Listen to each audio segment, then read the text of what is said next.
Semua agama percaya iaitu apa saja yang kamu buat kat orang lain, kamu akan dapat balasan itu.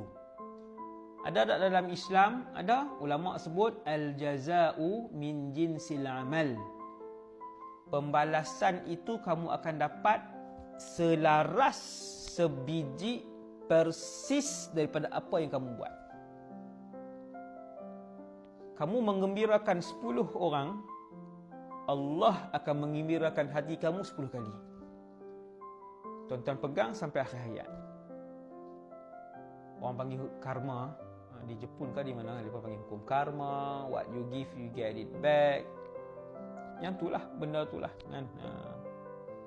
Sekali kamu jatuhkan orang daripada kerjaya dia, ingat, sebelum mati, sebelum akhirat, Allah akan jatuhkan kamu dalam kerjaya kamu.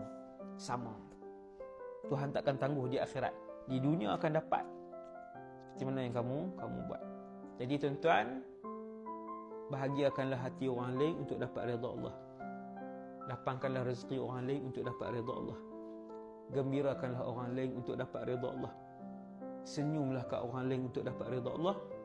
Dalam masa yang sama tuan-tuan akan dapat setiap kebaikan yang tuan-tuan buat kat orang lain, insya-Allah tuan-tuan akan dapat dalam kehidupan dunia tuan-tuan sebelum akhirat.